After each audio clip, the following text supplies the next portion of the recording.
हे अर्जुन, तू परम भाग्यवान है जो तूने मेरा विराट स्वरूप और चतुर्भुज रूप दोनों ही के दर्शन कर लिए। हे दया सागर, आपकी इस दया के लिए मैं आभारी हूं। आपके विराट और चतुर्भुज रूप के दर्शनों के बाद मेरा मन सारे विकारों से मुक्त हो गया है। मेरे सारे भ्रम टूटकर बिखर गए हैं। अब मैं तन मन से अपने आप को आपके श्री चरणों में समर्पित करता हूं। हे स्वामी, अपने भक्त के इस तुच्छ समर्पण को स्वीकार कीजिए और आज्ञा दीजिए।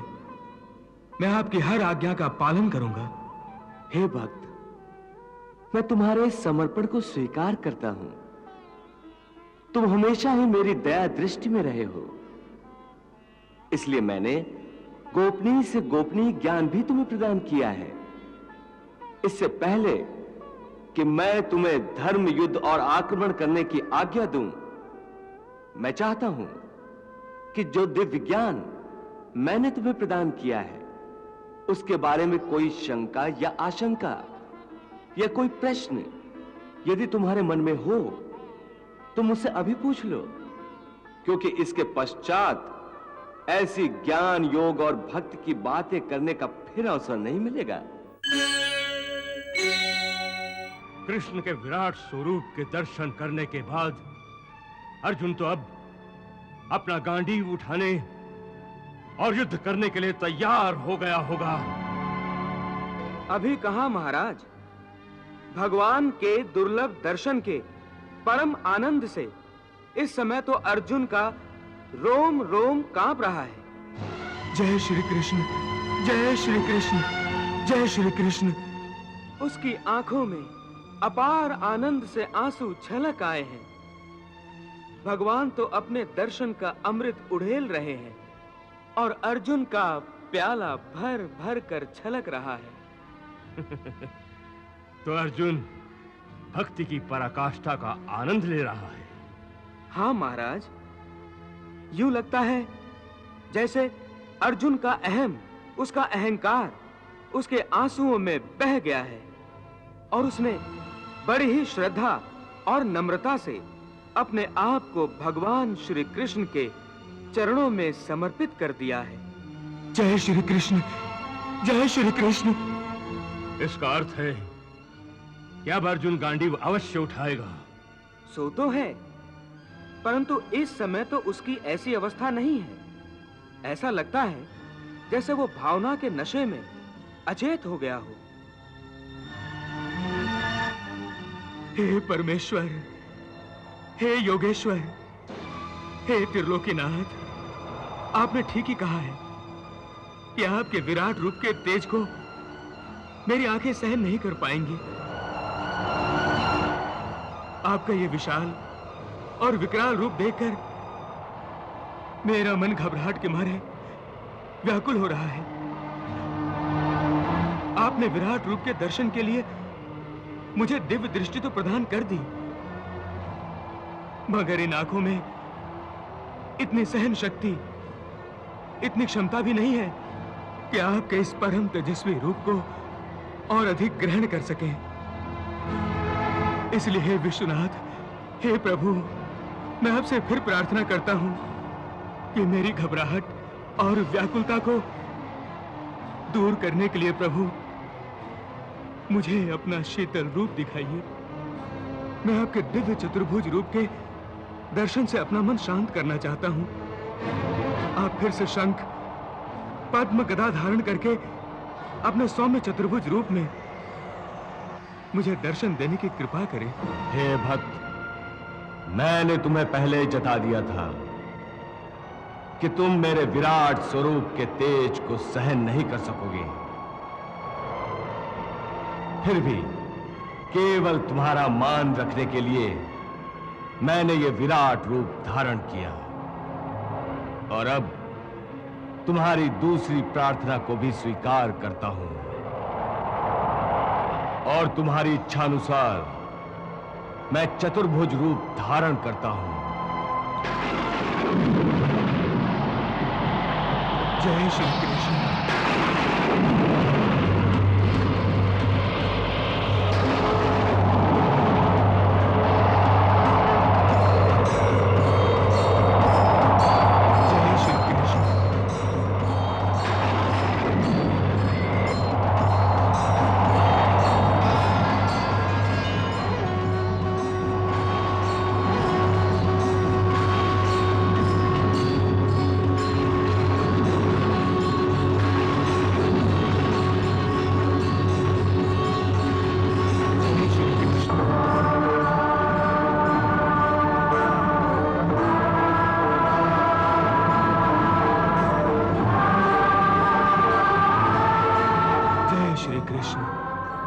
हे जनार्दन, आपका विराट रूप देखकर मेरा मन भयग्रस्त हो गया था, परंतु आपके इस चतुर्भुज रूप के दर्शनों से मेरा चित्त शांत और मन स्थिर हो गया है।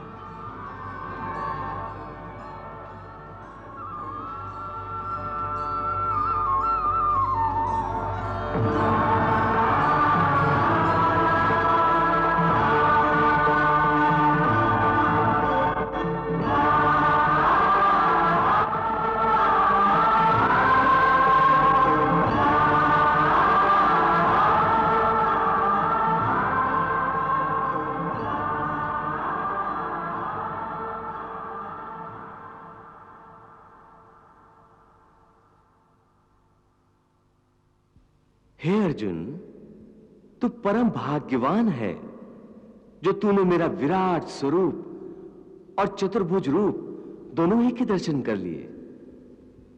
हे दया सागर, आपकी इस दया के लिए मैं आभारी हूं। आपके विराट और चतुर्भुज रूप के दर्शनों के बाद मेरा मन सारे विकारों से मुक्त हो गया है। मेरे सारे भ्रम टूटकर बिखर गए हैं। अब मैं तन मन से अपने आप को आपके श्री चरणों में समर्पित करता हूं। हे स्वामी, अपने भक्त के इस तुच्छ समर्पण को स्वीकार कीजिए और आज्ञा दीजिए। मैं आपकी हर आज्ञा का पालन करूंगा। हे भक्त, मैं तुम्हारे इस समर्पण को स्वीकार करता हूं। तुम हमेशा ही मेरी दया दृष्टि में रहे हो, इसलिए मैंने गोपनीय से गोपनीय ज्ञान भी तुम्हें प्रदान किया है।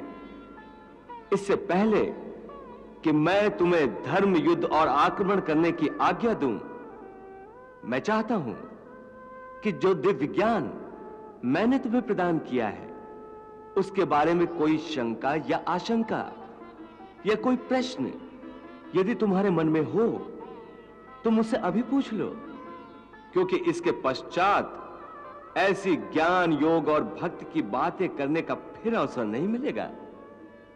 इसलिए कुछ पूछना है तो अभी पूछ लो।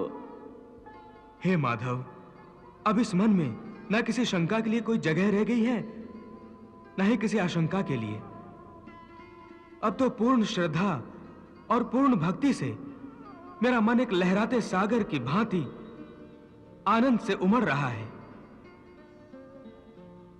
परंतु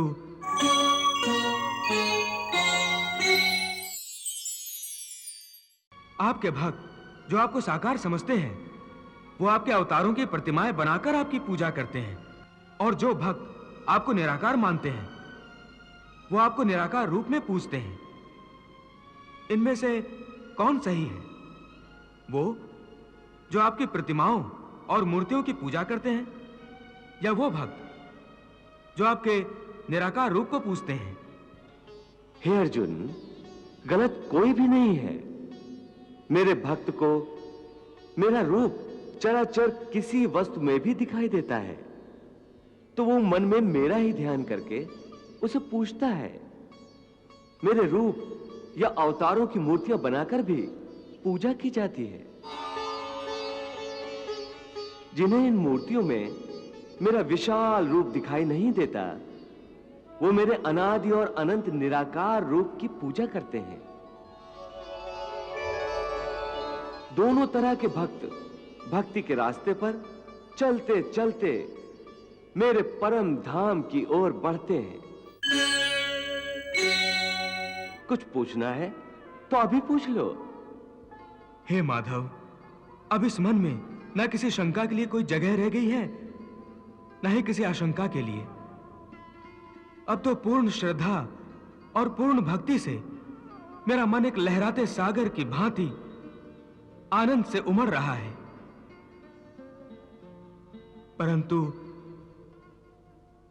परंतु क्या अर्जुन? प्रभु, केवल कुछ प्रश्न मेरे मन में उठ रहे हैं। तो इसमें संकोच की क्या बात है?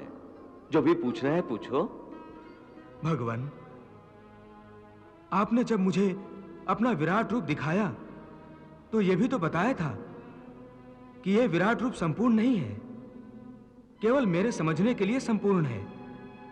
इसका अर्थ है कि वास्तव में आप इतने विशाल, इतने विकराल हैं कि आपका कोई आकार ही नहीं बन सकता। हां, यही सत्य है। मैं अनादि हूं, अनंत हूं, सदा से हूं और सदा रहूंगा। संपूर्ण सृष्टियों में ऐसी कोई जगह, कोई स्थान नहीं है जहां मैं नहीं हूं। जल, थल और गगन में भी मैं ही हूं। इसलिए मेरा कोई आकार नहीं, मैं निराकार हूं। फिर आपने यह भी तो कहा था कि हाथी में भी आप हैं, गाय में भी आप हैं, चींटी में भी आप हैं। हां, यह भी सत्य है। तो फिर इस तरह तो आप साकार भी हैं। हां, जैसे इस समय मैं तुम्हारे सामने मानव अवतार में खड़ा हूं, यह भी मेरा साकार रूप है। इसके अतिरिक्त मेरे जो अवतार हुए हैं वो भी मैंने तुम्हें दिखाए हैं। ये सब आकार ही हैं, परंतु मेरा सच्चा और सबसे विशाल रूप निराकार है।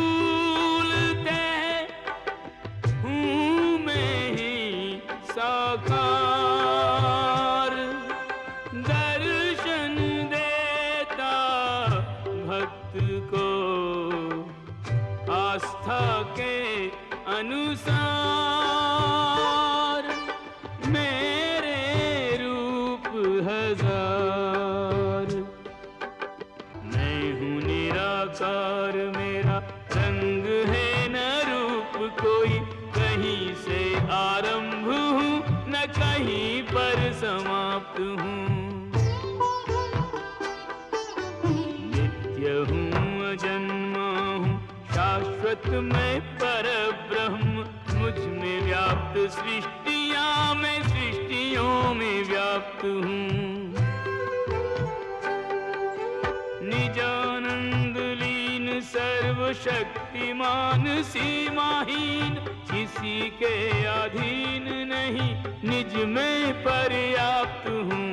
मैं अलख निरंजन हूँ, दुर्लभ असाध्य हूँ, पर भक्ति भरे नयनों को सहज ही मैं प्राप्त हूँ।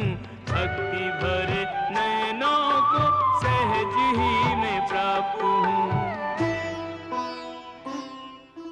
तो ये सिद्ध हो गया कि आप निराकार भी हैं और साकार भी हैं। आपके भक्त जो आपको साकार समझते हैं, वो आपके अवतारों की प्रतिमाएं बनाकर आपकी पूजा करते हैं,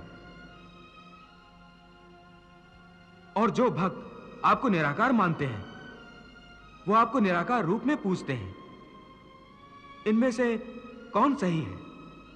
वो जो आपकी प्रतिमाओं और मूर्तियों की पूजा करते हैं, या वो भक्त जो आपके निराकार रूप को पूजते हैं?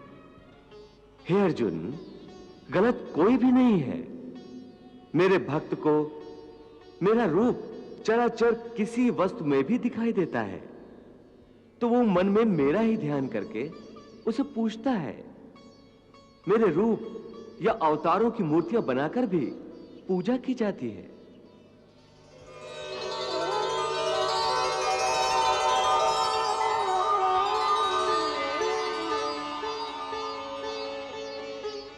जिन्हें इन मूर्तियों में मेरा विशाल रूप दिखाई नहीं देता, वो मेरे अनादि और अनंत निराकार रूप की पूजा करते हैं।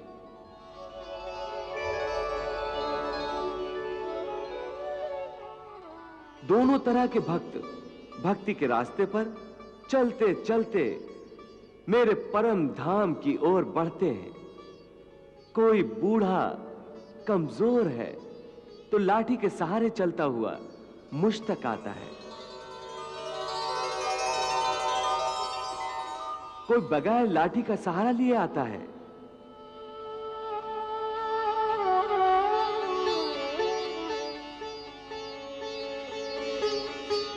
हे अर्जुन, मेरे भक्त बड़े अनोखे और निराले हैं। निराकार ब्रह्म से न होते संतुष्ट, कई चाहते हैं देखना समीप अपने इष्ट को। मूर्तियों में मूर्तिमान हो के रहूं विद्यमान, देता हूँ समाधान भक्त चित्त अतिष्ठ को। लाठी जो टेक टेक चलते पग एक एक, वे भी पहुंच जाते हैं अपने निर्दिष्ट को। निराकार ध्याएं या ध्याएं साकार रूप, दोनों प्राप्त करते हैं परम पद विशिष्ट को। दोनों प्राप्त करते हैं अपने अपने